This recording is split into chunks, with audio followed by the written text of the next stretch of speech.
Never lose your composure again. Stay calm under any pressure. Pressure does not break you. This is the most important correction to make before anything else. The popular narrative around pressure and composure is constructed around the wrong premise, the premise that some people are broken by pressure and others are not, and that the difference is a matter of strength of character or natural resilience. The premise is wrong. Pressure does not break people. It reveals the current state of their mental training. The mind that loses composure under significant pressure has not failed.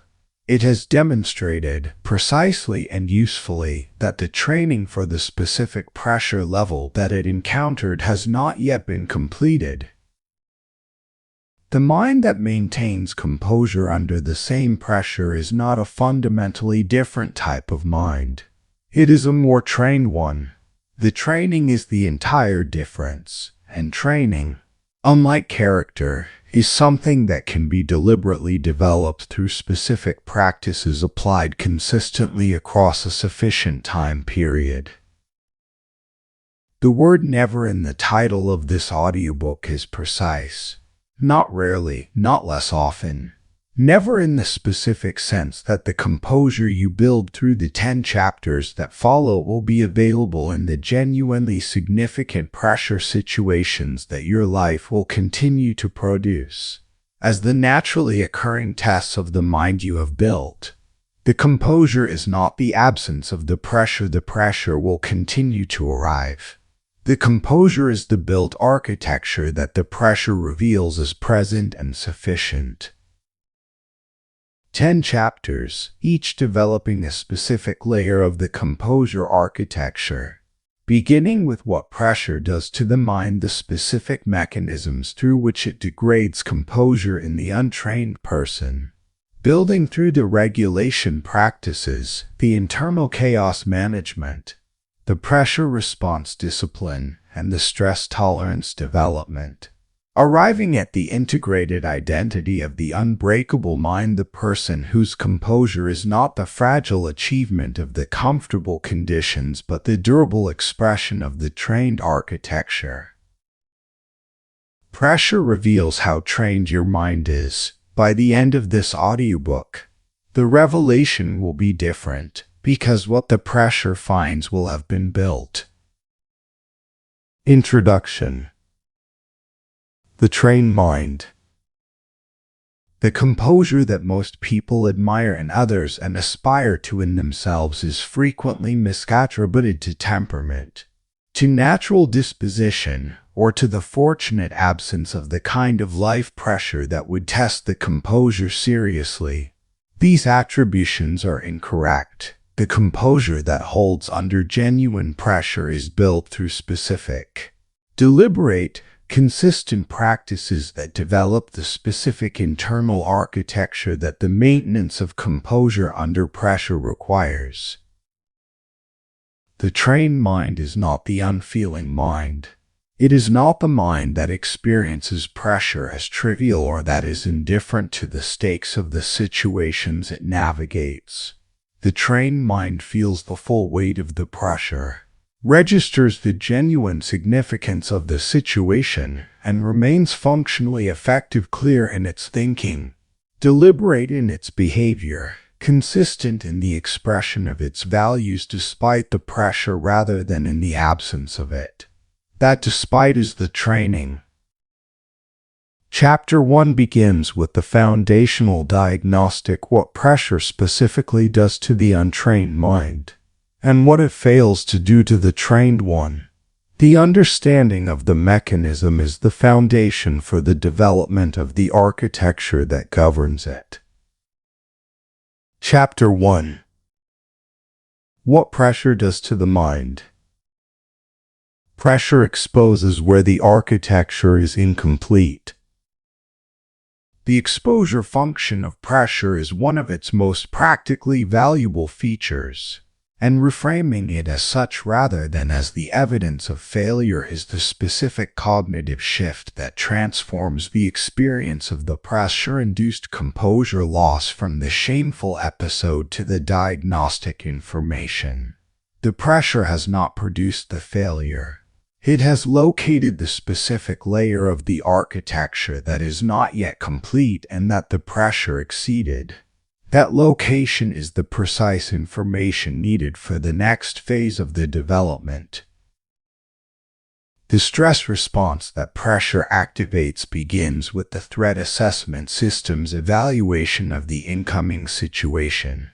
The assessment is rapid, pre-deliberate, and categorical. It determines whether the situation belongs to the category of the threatening or the non-threatening before the deliberate cognitive processing has had the opportunity to engage with the specific features of the situation. When the assessment concludes that the situation is threatening, the physiological stress response activates the cortisol and adrenaline release, the sympathetic nervous system engagement, the redirection of physiological resources toward the survival response and away from the complex cognitive processing that the threat is temporarily demoted relative to. The specific cognitive changes that the stress response produces are the direct mechanism of the composure loss. The working memory capacity that complex reasoning requires is reduced by the cortisol flooding. The attentional field that the full situational assessment needs is narrowed toward the three relevant dimensions and away from the broader contextual information. The prefrontal cortex regulatory function, the specific cognitive system that maintains the deliberate governance of the behavioral output, is suppressed by the amygdala's increased activity. Each of these changes is individually significant. Together, they produce the specific cognitive condition in which the person who is capable of clear, deliberate, considered behavior is temporarily capable of significantly less. Emotional reactions under pressure are the visible expression of this cognitive condition change. The sharpness that appears in the communication when the deliberate filter is compromised. The impulsive decision made before the deliberate assessment has been completed. The defensive posture adopted before the threat has been accurately evaluated. The escalation in the conflict that the deliberate mind would have de-escalated, but that the compromised deliberate mind was not able to govern. Each of these is the accurate behavioral expression of the current state of the cognitive system under the specific pressure level that produced it. Mental collapse, the complete loss of the deliberate cognitive functioning and the complete capture of the behavioral governance by the survival mode, is the extreme end of the spectrum. Most composure losses in ordinary life are not the complete collapse but the partial degradation, the deliberate functioning compromised but not eliminated, the behavioral quality reduced but not destroyed, the composure lost in specific domains while maintained in others. Understanding this spectrum is practically important because the partial degradation is the most common form and the most instructive. It shows precisely which elements of the deliberate functioning the specific pressure exceeded, and which elements it did not. The trained mind's different relationship to the same pressure is not the relationship of the insensitive. The trained mind registers the pressure with the same accuracy as the untrained one. The physiological stress response is not eliminated by the training the cortisol releases. The sympathetic system engages, the survival mode presses for priority. What is different is the degree to which the training has built the competing architecture, the regulatory capacity that counteracts the physiological changes. The practiced cognitive habits that maintain some of the deliberate functioning despite the activation, and the composure identity that keeps the behavioral standard engaged even when the cognitive quality available for maintaining it has been reduced. Pressure exposes where the architecture is incomplete. The exposed incompleteness is the location of the next development investment. The composure that is then built at the newly identified layer is the composure that will be available the next time the pressure reaches that level. The development is progressive. Each pressure level navigated with the developed practices adds the evidence and the infrastructure for the next level. The training is cumulative. The composure it builds is the composure that holds because the architecture it has built is the architecture that the pressure level it has trained for cannot exceed. Chapter 2. Why people lose composure. Composure loss is not an accident. It is the output of specific, identifiable conditions. The composure loss that feels like the sudden, unexpected loss of control is, in almost every case, the predictable output of a specific set of identifiable conditions that were already present before the visible composure loss occurred. Understanding these conditions with the specific accuracy that makes them actionable is the prerequisite for the composure development that this audiobook builds. The composure loss that is understood as a random event cannot be prevented or developed against. The composure loss that is understood as the predictable output of specific conditions can be addressed through the specific management of those conditions.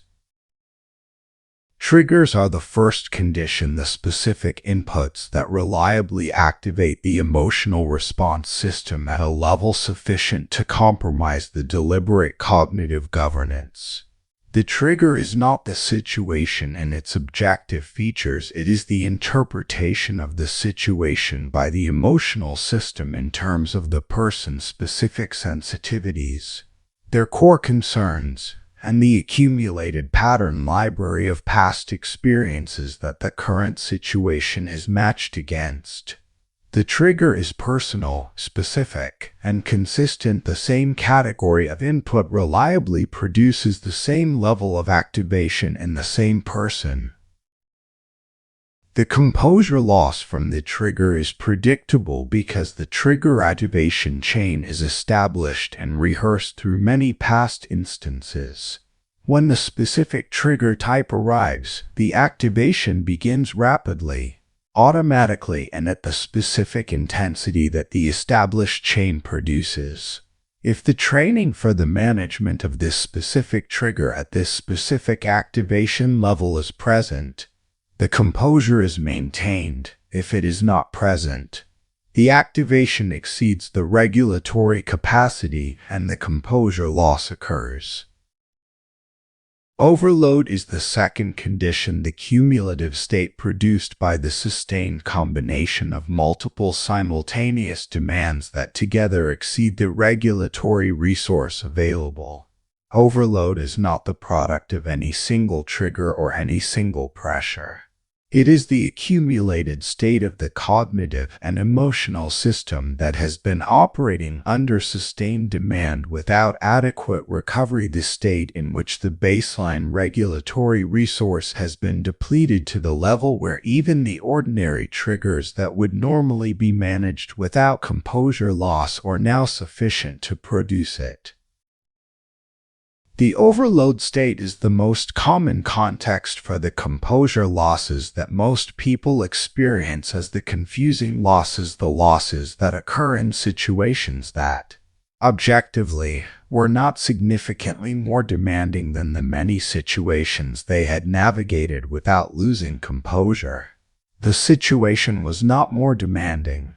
The person's regulatory resource available for managing it was significantly reduced by the cumulative depletion that the overload state produced.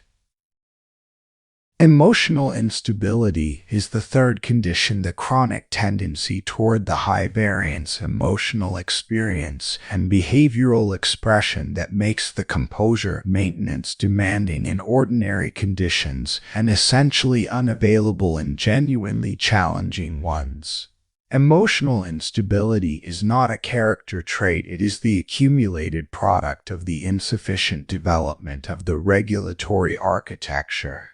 The person whose emotional experience is chronically variable, whose behavioral quality fluctuates significantly with the changing conditions, has a regulatory architecture that has not been developed to the level that would produce the stability that this audiobook is building. The specific interaction between these three conditions is multiplicative rather than additive.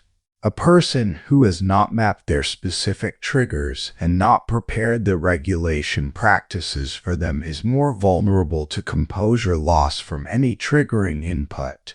A person who is in the overload state has reduced regulatory resource available for all regulation, including the trigger management. A person with emotional instability has a lower baseline regulatory capacity that is further reduced by the overload.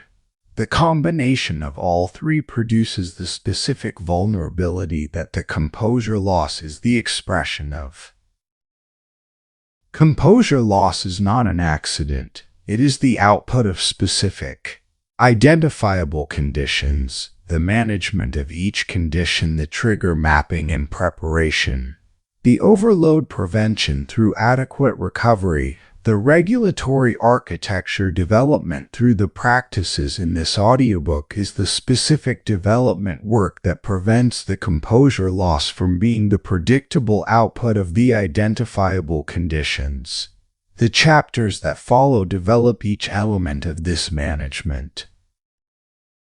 Chapter 3. Staying calm under stress. Calm under stress is a trained capacity, not a natural endowment. The specific practices for staying calm under stress begin at the level that matters most, and that is most consistently skipped in the general advice about composure, the physiological level. The physiological stress response, the cortisol and adrenaline release, the sympathetic nervous system activation, the physiological changes that directly produce the cognitive quality degradation cannot be addressed by the cognitive practices alone. The cognitive practices for composure maintenance require the partial restoration of the cognitive quality that the physiological stress response has degraded. They cannot restore what they require without the physiological interventions that precede them. Regulation begins with the breath. The breath regulation is the most immediately available, most directly effective, and most consistently underused physiological intervention for the stress response. The deliberate engagement of the slow, full breath that expands the diaphragm and activates the parasympathetic nervous system produces the specific physiological changes that counteract the sympathetic activation, the reduction in heart rate, the reduction in the cortisol flooding of the working memory, the partial restoration of the prefrontal axis that the amygdala suppression was reducing. The breath regulation does not need to be elaborate or prolonged to produce its effect. The single, deliberate, full breath taken before the decision, before the response, before the engagement with the demanding element of the situation is the specific physiological intervention that shifts the operating state from the peak activation toward the functional zone in which the composure practices can engage. The single breath is available in every situation. It requires no external resource, no special conditions, no extended time. It requires only the deliberate choice to take it before acting. The physical slowing that accompanies and extends the breath regulation is the second physiological intervention, the deliberate reduction of the movement pace, speech rate, and physical tension that the stress activation is naturally accelerating. The physiological urgency of the stress response manifests in faster movement, faster speech, increased physical tension. Each of these physical expressions of the urgency is itself a physiological signal that the body is sending back to the brain urgency. Urgency, urgency. The deliberate slowing interrupts this feedback loop. The slower movement signals to the physiological system that the urgency level is being revised downward, which produces the corresponding reduction in the physiological activation. Focus is the cognitive component of the calm under stress practice, the specific direction of the deliberately restored cognitive capacity toward the actual requirements of the situation rather than the amplified, catastrophized version of those requirements that the activated state was producing. The focus practice in the stress context is the brief, specific redescription of the situation in factual terms, what is actually happening, stripped of the emotional amplification. What specifically is required of me in this moment? What is the next single action that serves the genuine requirements? These questions direct the partially restored deliberate processing toward the productive engagement rather than the continued elaboration of the threat that the stress response was generating. The three elements breath, physical slowing, focused redescription constitute the basic composure restoration sequence. They are practiced in the low-activation ordinary situations of daily life, building the habit of the sequence until it becomes the natural first response to the onset of significant activation rather than the effortful intervention against the established reactive default. The ordinary practice sessions are the training. The training is what makes the sequence available automatically in the high-pressure situations where it is most needed and where the deliberate deployment of a new technique is least available. Calm under stress is a trained capacity. The training is the consistent practice of the regulation sequence across the full range of ordinary stress situations that daily life provides. The minor frustration that is regulated through the deliberate breath. The moderate challenge that is met with the deliberate physical slowing. The moderate pressure that is addressed through the focused redescription. Each practice session is a training session. The training sessions accumulate into the capacity. The capacity is the composure that holds. Chapter 4. Controlling internal chaos. The internal state produces the external behavior. Govern the internal. Govern everything. Internal chaos is the specific condition of the unregulated activation state in which the cognitive processes are running without the deliberate governance that would organize them toward the genuine requirements of the situation. The thought cycle, the emotional states shift rapidly. The assessments conflict with each other. The behavioral impulses press toward multiple incompatible actions simultaneously. This internal chaos is not the dramatic state of the genuine psychological crisis. It is the ordinary experience of the unmanaged high-activation state under significant stress. It is common, it is the direct cause of the composure loss, and it is specifically addressable through the internal control practices this chapter develops. Thought control in the pressure context is not the suppression of the thoughts that arise. The thoughts will arise regardless of the effort to suppress them. It is the specific discipline of not following the thoughts that arise into their elaborations. The anxious thought about the worst-case outcome arises. The thought control practice is the recognition of the thought as a thought, not as the reality it is presenting itself as, and the deliberate refusal to engage with its elaboration, not the suppression of the initial thought. The disengagement from the chain of elaboration that the uncontrolled attention would otherwise follow. The disengagement practice requires the specific form of awareness described in Chapter 3 of the Emotional Mastery Audiobook, the observer position that notices the thought arising without being entirely consumed by it. The thought is noticed. It is named. This is the catastrophization. This is the rumination. This is the worst-case elaboration. The naming creates the specific interval in which the disengagement is possible. The thought has been seen, which means it is not identical to the seeing. The disengagement then redirects the attention from the elaboration chain to the actual present requirements. What is actually here?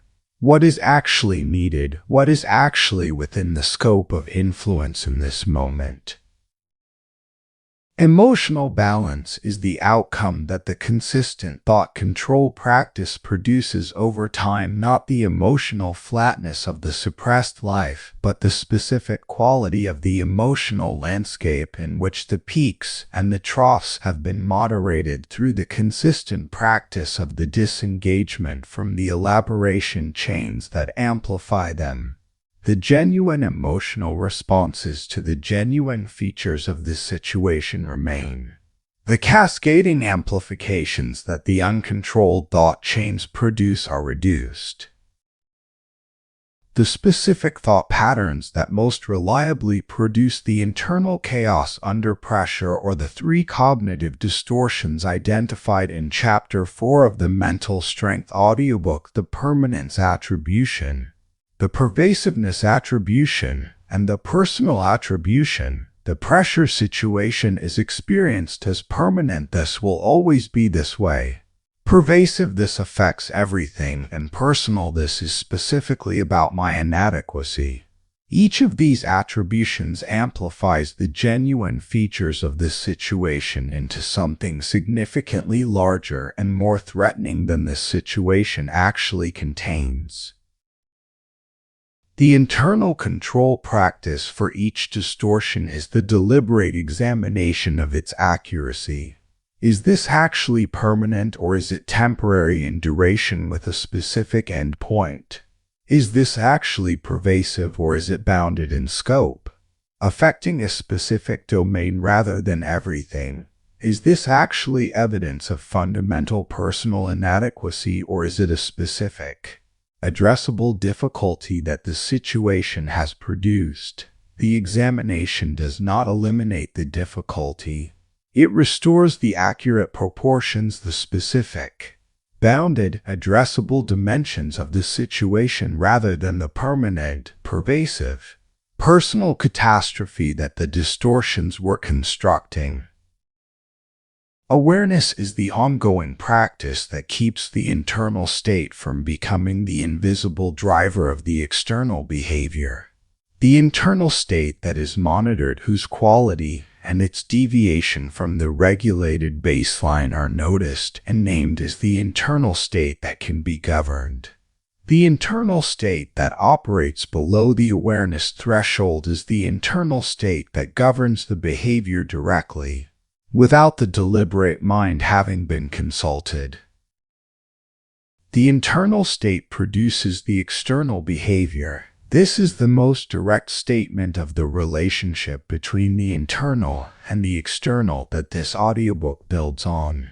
Govern the internal through the thought control, the awareness, and the emotional balance practices, and the external behavior, the behavioral quality, the decision quality, the relational quality, is governed accordingly. The external composure is the natural expression of the internal governance. There is no other path to it. Chapter 5. Responding under pressure. Decisions made under pressure define outcomes. The quality of the decision depends on the quality of the mind making it. The decisions made under genuine pressure, the situations where the stakes are high. The time is compressed, the information is incomplete, and the emotional activation is pressing toward the urgency. Consistent response are the decisions that most determine the trajectory of the significant domains of life. The career decisions made in the crisis. The relationship decisions made in the conflict. The financial decisions made in the anxiety of the uncertain moment. These are not ordinary decisions. They are the decisions that shape outcomes, and they are made in the conditions that most consistently degrade decision quality. Thinking clearly under pressure is the specific cognitive capacity that the Composure architecture produces, the maintained access to the deliberate analytical processes that the pressure is specifically trying to shut down. The clear thinking under pressure is not the perfect, comprehensive, time-unlimited analysis of the ideal decision theory. It is the specific quality of the thinking that the partial restoration of the deliberate cognitive mode through the regulation practices produces the accurate redescription of the situation stripped of the emotional amplification. The brief examination of the available options beyond the urgency consistent one, and the assessment of the consequences across a time frame longer than the activation state's compressed immediate horizon. The specific practice of thinking clearly under pressure begins with the regulation sequence developed in Chapter 3, the breath. The physical slowing, the focused redescription, these are the prerequisites, the restoration of enough of the deliberate cognitive mode to make the thinking genuinely deliberate rather than only the rationalization of the urgency-driven conclusion that the activation state has already produced. Without the regulation, the thinking under pressure is not thinking, it is the post-elaboration of the reactive output that has already been generated. Avoiding panic in the pressure decision context is the specific resistance to the panic mechanism described at length in the Think Clearly When Others Panic audiobook. The panic compresses the time frame of the evaluation, narrows the option set to the most urgency-consistent response, and amplifies the threat features of the situation while suppressing the contextual features that would moderate the threat assessment. The panic avoidance practice is the deliberate extension of the evaluation time frame. What does this look like in a week? The deliberate expansion of the option set. What response other than the most urgent one is available? And the deliberate correction of the threat amplification. What are the actual features of this situation, stripped of the panic's catastrophization? Control in the pressure response context is the specific maintained governance of the behavioral output by the partially restored deliberate mind rather than by the urgency-driven activation state. Not perfect control. The activation is real, and the urgency is real, and the pressure on the governance is genuine.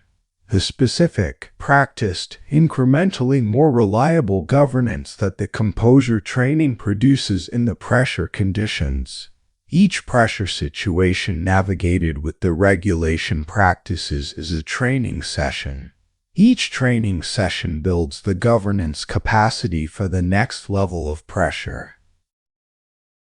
The predation pause is the single most valuable practice in the pressure decision context. The deliberate, brief interval between the recognition of the decision requirement and the production of the decision, the interval in which the regulation sequence runs.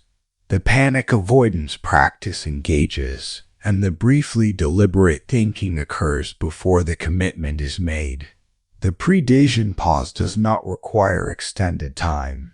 In the most compressed pressure situations, it is a few seconds, the 2 breaths, the brief redescription, the one question about the alternative option, These seconds are the difference between the urgency-driven decision and the partially deliberate one. The partially deliberate decision is consistently better. The consistently better decision produces the better outcomes. The better outcomes are the specific return on the investment in the predation pause. Chapter 6. Building stress tolerance. Stress tolerance is built through the systematic exposure to the stress levels that extend the current capacity. The stress tolerance principle that the capacity to maintain composure under a specific level of stress is built through the systematic exposure to stress at that level and slightly beyond it is the progressive loading principle applied specifically to the composure domain. It follows the same mechanism that all capacity development follows: the consistent exposure to demands that exceed the current comfortable capacity, followed by the recovery that allows the adaptation, progressively extending the capacity beyond where it was before the exposure began. Exposure in the stress tolerance context is the deliberate, managed engagement with the stress situations that extend slightly beyond the current comfortable composure capacity. Not the deliberate seeking of overwhelming stress. The overwhelming stress produces degradation rather than development. The deliberate seeking of the specific stress level that is genuinely challenging, that requires the full deployment of the developed regulation practices to maintain the composure, and that remains within the range where the regulation practices are sufficient to maintain adequate functioning. The specific exposure opportunities that ordinary daily life provides are the primary training ground for the stress tolerance development. The conversation that is somewhat uncomfortable, the decision that is somewhat time compressed, the social situation that is somewhat challenging, the professional demand that is somewhat above the currently comfortable level. Each of these is a stress tolerance training session if it is engaged with deliberately with the regulation practices deployed, the composure maintained to the degree that the current capacity allows, and the experience of the maintained composure, however partial, recorded as the evidence of the developing capacity. The specific resistance to avoiding the challenging situations, the pull toward the comfortable and familiar that the stress system naturally produces, is the specific discipline of the stress tolerance development. The stress system was shaped to prefer the familiar, to avoid the situations that activate it, to return to the lower baseline that the avoidance produces.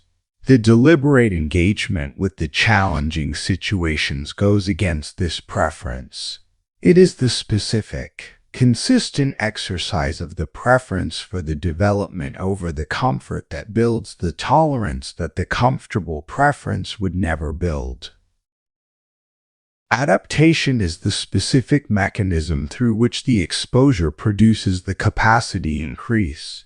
The consistent exposure to the specific stress level builds the physiological and psychological adaptations that make that stress level more manageable. The reduced cortisol response to the familiar stress level, the practiced regulatory sequence that now runs more quickly and more automatically.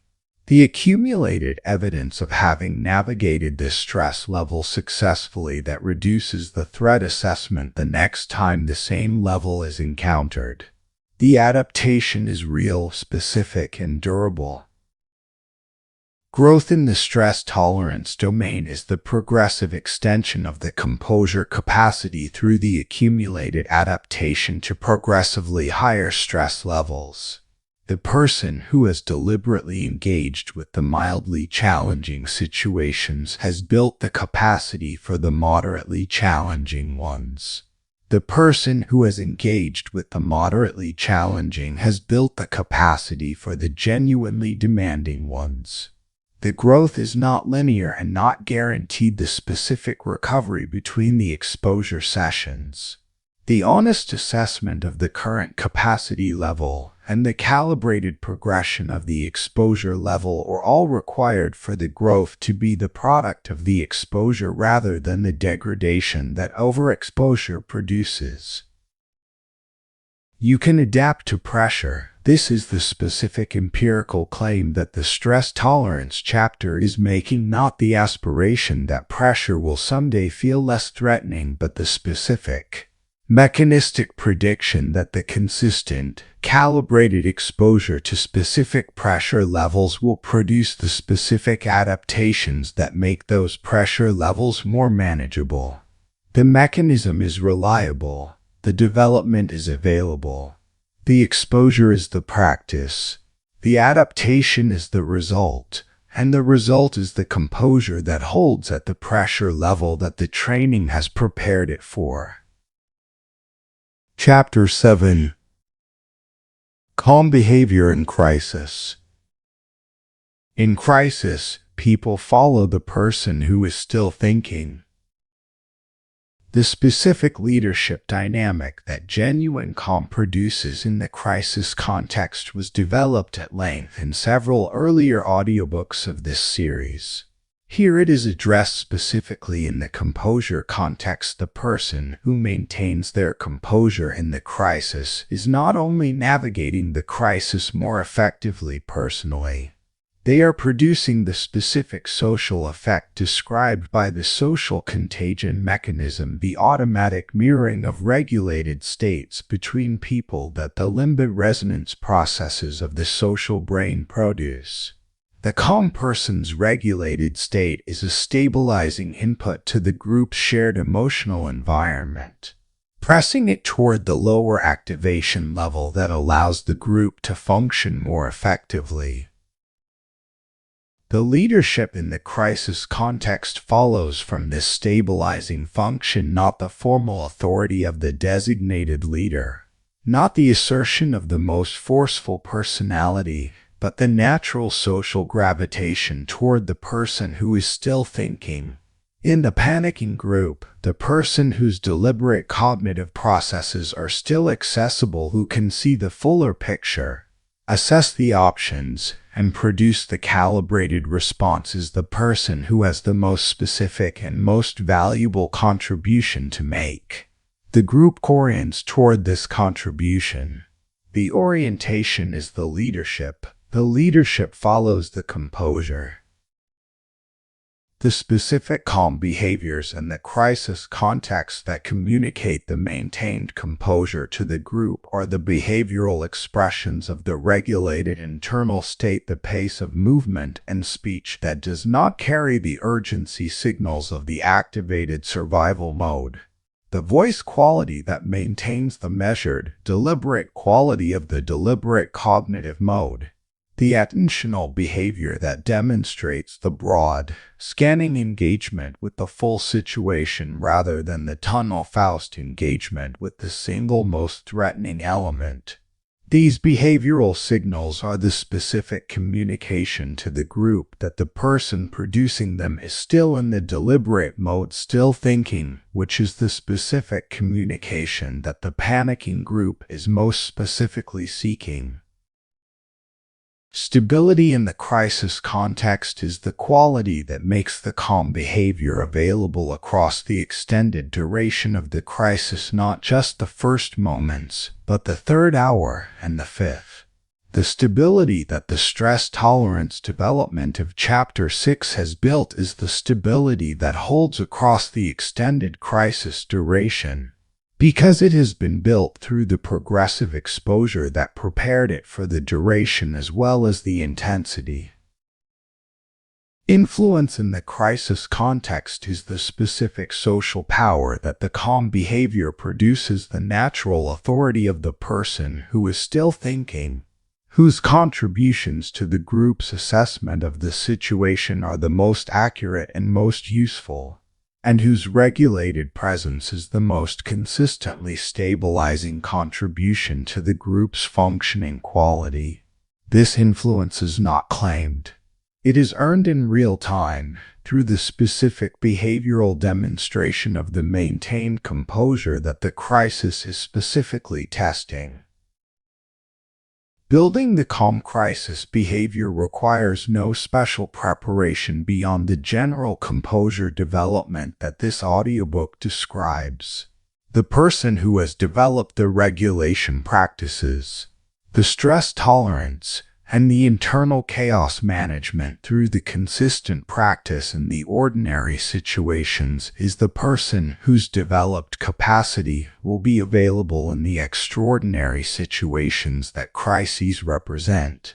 The development is general, the application is specific. And the specific application in the genuine crisis is the moment when the training reveals what it has built. Chapter 8. Emotional Discipline. Emotional discipline is the practice that produces composure. The emotional discipline developed in this chapter is the ongoing, daily, unremarkable practice layer of the composure architecture, the layer that is built not through the dramatic exercises of the composure under genuine crisis, but through the consistent, patient governance of the small emotional responses that the ordinary daily life continuously provides as training material. The daily texture of emotional experience is primarily composed not of crises and dramatic pressure situations, but of minor frustrations, small provocations, modest challenges, and the continuous stream of slight emotional activations that the ordinary encounters with the world produce.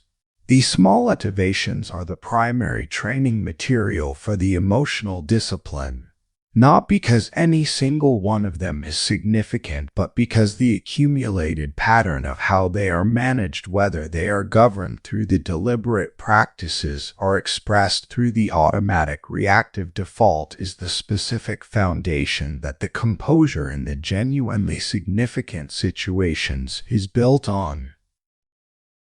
The emotional discipline practice in the daily ordinary context is the consistent application of the abbreviated regulation sequence to the small activations, the brief recognition of the activation, the brief physiological regulation, the single breath, the brief physical settling, and the brief assessment of whether the activation warrants the expression that the reactive default was preparing. This abbreviated sequence is not the elaborate multi-step process that the genuine crisis composure requires. It is the brief, specific, consistent practice that builds the neural infrastructure for the elaborate multi-step process to become available automatically when it is genuinely needed. The relationship between the daily emotional discipline practice and the genuine composure under pressure is the relationship between the daily training and the competition performance. The daily training does not feel like the competition. It is less intense, less dramatic, less demanding, but it is building the specific capacities that the competition will draw on. The athlete who only performs in the competition without the training is drawing on whatever natural capacity is present, unaugmented by the development that training would have produced. The person who only attempts the composure in the genuine crisis without the daily discipline practice is drawing on the same undeveloped default. The specific emotional discipline practices that most directly build the composure architecture are the ones addressed across the preceding chapters and throughout this series: the awareness practice that keeps the internal state visible rather than invisible, the regulation sequence that addresses the physiological basis of the activation, the thought control that prevents the elaboration chains from amplifying the activation beyond the genuine features of the situation, and the choice practice that keeps the behavioral output in the governance of the deliberate mind rather than the automatic execution of the emotional default. Control is strength. This is the specific statement that the emotional discipline chapter makes in its own terms, not the strength of the imposing presence or the strength of the forceful assertion, but the specific strength of the person whose behavior is the expression of the deliberate governance rather than the automatic output of the emotional default. The control that emotional discipline builds is the most specific and most durable form of strength available, the strength that holds in the conditions that most consistently take it away from the person who has not built it. Chapter 9. Long-term composure. Composure is not a moment of achievement. It is the ongoing expression of a developed identity. The long-term composure described in this chapter is the composure that has been integrated into the identity of the person who has built it, the composure that is no longer the effortful maintenance of a goal, but the natural expression of a developed character. The distinction is the same identity integration distinction described in multiple earlier audiobooks of this series, the transition from the aspiration-governed behavior, which requires the continuous investment of motivational energy for its maintenance, to the identity-governed behavior, which maintains itself through the self-consistency motivation that makes the identity-consistent behavior natural and the identity-inconsistent behavior uncomfortable. The composure identity is built from the accumulated evidence of many instances of maintained composure under genuine pressure. Each instance adds to the evidence base from which the self-concept being a composed person is assembled. Each piece of evidence makes the next instance of maintained composure more natural, more the expression of who the person is and less the effortful maintenance of a goal they are working toward. The identity builds from the behavior. The behavior becomes more natural as the identity builds. The virtuous cycle produces, over time, the long-term composure that this chapter names. The specific development of the long-term composure identity requires the honest reflection practice, the deliberate, periodic review of the composure instances from the recent period, both the instances of maintained composure under pressure and the instances of composure loss. The maintained composure instances are the evidence for the identity. The composure loss instances are the diagnostic for the next development investment.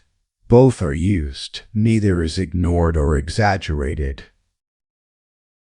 The composure loss instances in the honest reflection practice are approached with the developmental relationship described in Chapter 1. They are the location of the incomplete architecture, not the evidence of the failed character, the identification of the specific conditions that produce the composure loss, the specific trigger, the overload state. The specific pressure level that exceeded the current capacity is the specific information that directs the next development investment.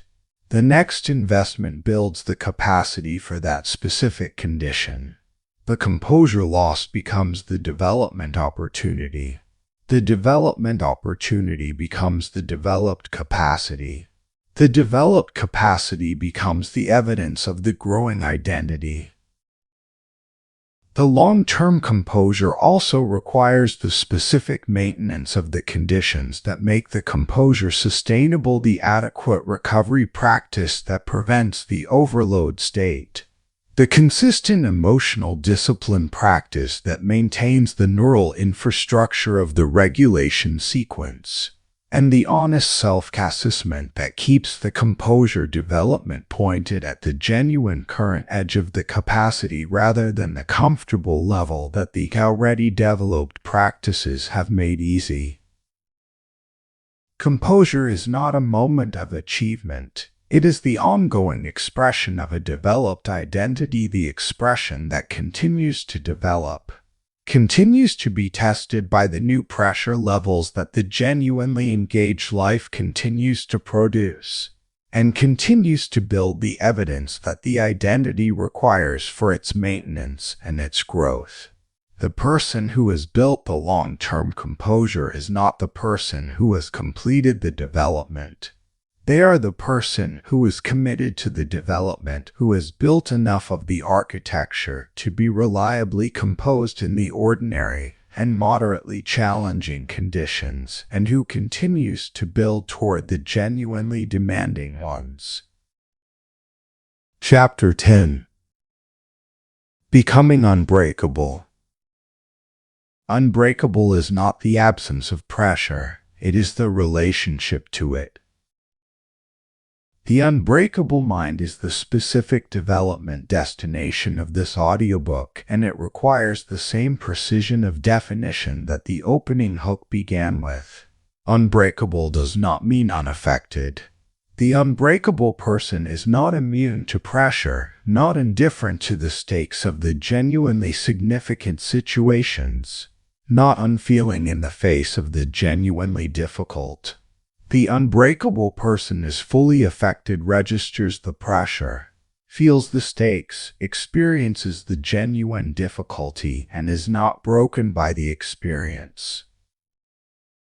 The breaking that does not occur is the breaking of the deliberate governance, the specific loss of the deliberate mind's control over the behavioral output that the composure loss produces. The unbreakable person can be moved, challenged, pressed, and genuinely tested. What does not break is the specific connection between the deliberate mind and the behavioral output, the governance that keeps the behavior the expression of the developed character rather than the automatic output of whatever the activated state is generating. The relationship to pressure that the unbreakable person has is the developmental relationship described throughout this audiobook: pressure as the training environment, composure loss as the diagnostic, each challenging situation as the specific practice session that builds the capacity for the next level. This relationship does not make the pressure pleasant or the difficult situations trivial. It makes them productive, the specific inputs into the development process rather than the threats to the self-concept that the defensive relationship treats them as.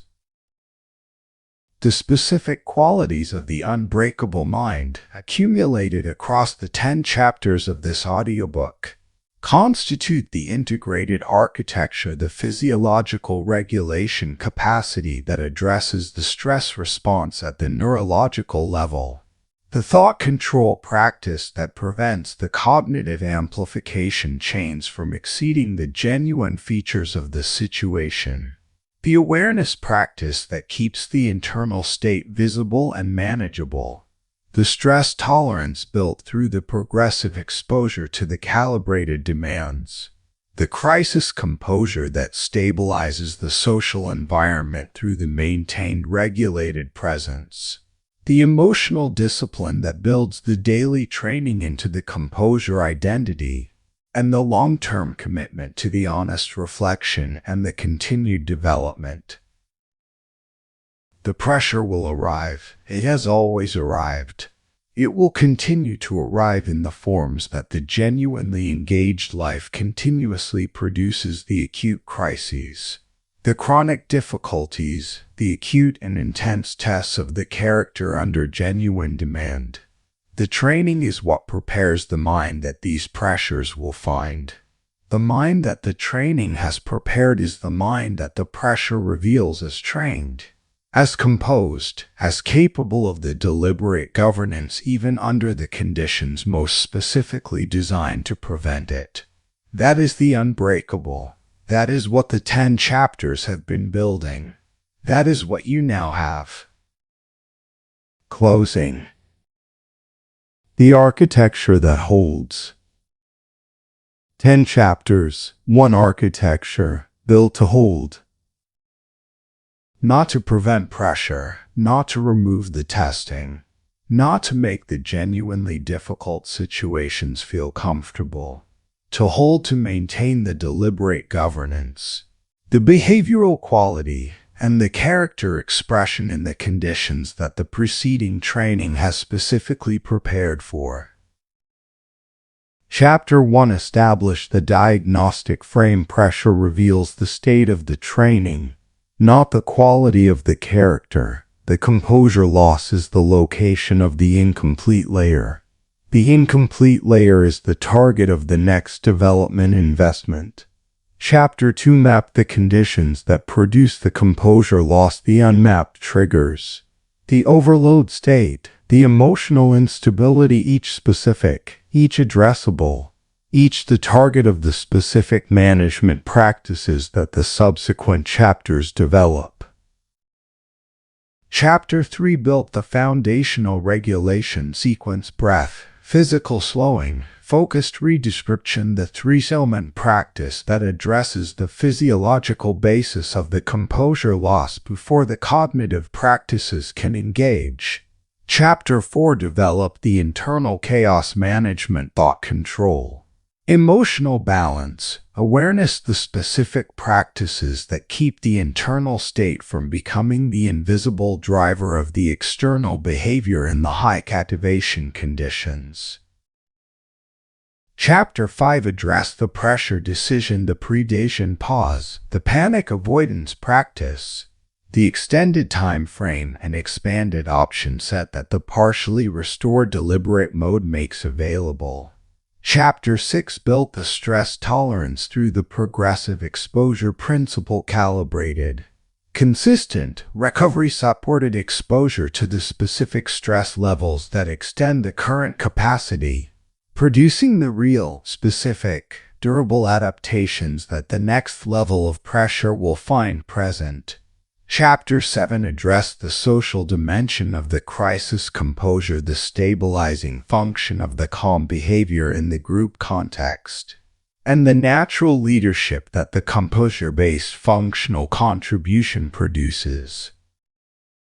Chapter 8 Develop the emotional discipline, the daily, consistent, unremarkable practice of the small governance acts that build the neural infrastructure for the genuine crisis composure.